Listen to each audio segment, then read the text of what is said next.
You are on channel Sections Math Villa. My name is Sachin Sharma.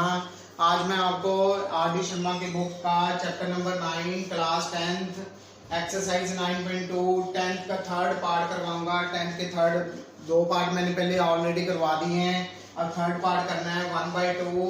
अब sequence दी हुई है हमें 1/2, 1/4, 1/6 and 1/8। तो हमने पता करना है इसमें कि ये एपी फॉर्म कर रही है या नहीं कर रही, और इसके बाद हमने कॉमन डिफरेंस निकालना है। तो एपी निकालने के लिए कि ये एपी फॉर्म कर रही है हमें डी निकालना पड़ेगा, मतलब D1 एंड D2। तो ए की वैल्यू इसमें क्या है 1/2। अब डी की वैल्यू निकालने के लिए D1 कॉमन डिफरेंस 1 निकालना है हमें टर्म्स कितनी दी हुई है T1, T2, T3 and T4। अब T2 से T1 माइनस करेंगे तो हमारे पास D1 आ जाएगा। अब उसके बाद D2 निकालना है तो T4 से T3 से T2 माइनस करेंगे तो D2 निकलेगा। अगर D1 और D2 दोनों सेम है तो हमारे पास आ जाएगा कि ये AP फॉर्म कर रही है। जब AP फॉर्म कर रही है तो हम कॉमन डिफरेंस निकालेंगे। कॉमन डिफरेंस हमने पहले ही निकाल लिया होगा तो कॉमन डिफरेंस आ जाएगा हमारे पास। अब T2 माइनस T1 है 1/4 माइनस 1/2। अब 1/4 सेकंड टर्म है और T1 टर्म क्या है 1/2। अब एलसीएम निकालना है, एलसीएम क्या आ जाएगा इसका 4 आ जाएगा। अब क्रॉस मल्टीप्लाई हमें 4 आ गया 1 माइनस इसका क्या आ गया हमारे पास वैल्यू आ गई 2 2 4 तो यहाँ 2 आ गया तो वैल्यू क्या आ गई -1/4। तो ये D1 आ गया। अब D2 कैलकुलेट करना है हमें, तो D2 हमने कैसे कैलकुलेट करना है T3 से T2 माइनस करना है। थर्ड टर्म से सेकंड टर्म माइनस करेंगे। थर्ड टर्म क्या है 1/6 माइनस सेकंड टर्म क्या है 1/4। अब 6 और 4 का एलसीएम निकालेंगे हम। यहाँ 6 और 4 का एलसीएम निकालते हैं। 2 के टेबल पे चला गया, 3 आ गया, 2 आ गया, फिर 3 के टेबल पे जाएगा, फिर 2 के टेबल पे जाएगा। तो ये वैल्यू आ गई हमारे पास 3 2 जा 6, 6 2 जा 12। तो 12 इसका एलसीएम आ जाएगा। अब 6 को 12 के साथ डिवाइड करेंगे 2 वैल्यू आएगी, 2 को 1 के साथ मल्टीप्लाई करेंगे 2 माइनस 4 को 12 के साथ डिवाइड करेंगे 3 आ गया, 3 को 1 के साथ मल्टीप्लाई करेंगे 3 तो वैल्यू क्या आ जाएगी -1/12। 3 से 2 माइनस करेंगे -1/12 आ जाएगा। अब D1 की वैल्यू आ रही है -1/4 और D2 की वैल्यू आ रही है -1/12। तो D सेम नहीं आ रहा, मतलब D1 and D2 are not same. तो हम कहेंगे this sequence is not an AP sequence और AP सीरीज। अब इसके बाद फोर्थ पार्ट है हमारे पास 12 तो -8 एंड -18। इसमें भी कितनी टर्म्स है, इसमें भी 4 टर्म्स है T1, T2, T3 and T4। इसमें भी 4 टर्म्स हैं। तो सबसे पहले हमने A निकालना है। A की वैल्यू क्या है हमारे पास 12 और D1 की वैल्यू क्या है, D1 का फॉर्मूला है T2 माइनस T1।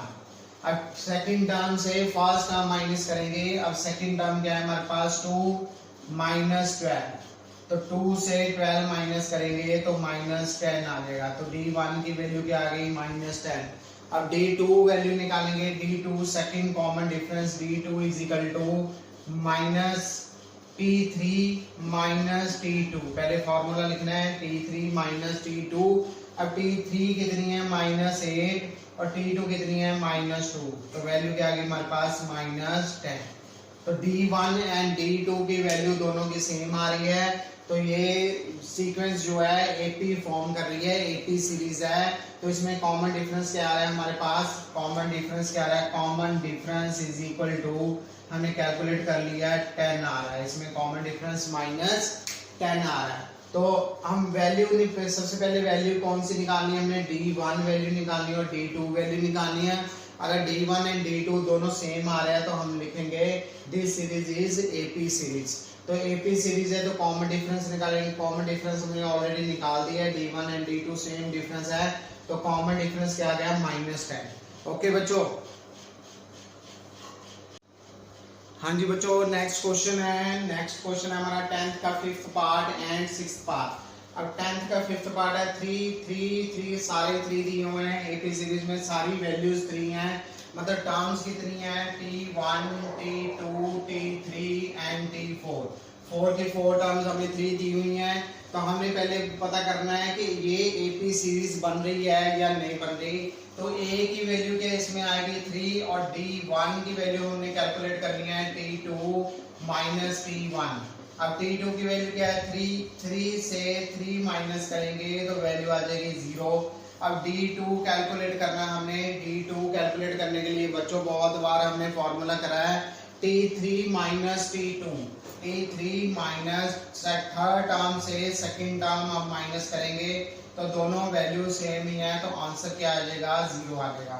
मतलब D1 एंड D2 दोनों सेम है। तो अगर सेम हो D1 एंड D2 दोनों सेम है तो इसमें ये क्या आएगा, जो सीरीज दी हुई है वो AP सीरीज है और कॉमन डिफरेंस इसका क्या आ जाएगा, कॉमन डिफरेंस इसका आ जाएगा 0। तो हमने कॉमन डिफरेंस ही पता करना था इसका। तो सिक्स्थ पार्ट है हमारे पास P plus 90 P plus 180 and so on. तो इसमें भी हमने ये पता करना है कि ये सीरीज AP सीरीज है, AP सीरीज फॉर्म कर रही है या नहीं कर रही। तो AP सीरीज फॉर्म कर रही है तो इसको हम लिखेंगे A is equal to P। First term इसमें क्या है, फर्स्ट टर्म इसमें P है, सेकंड टर्म इसमें P प्लस 90 है और थर्ड टर्म इसमें क्या है P प्लस 180। अब D1 इसमें कैलकुलेट करेंगे। D1 हम कैसे कैलकुलेट करते हैं, T2 से T1 माइनस करते हैं। अब T2 की वैल्यू क्या है हमारे पास P प्लस 90 और T1 की क्या है माइनस P।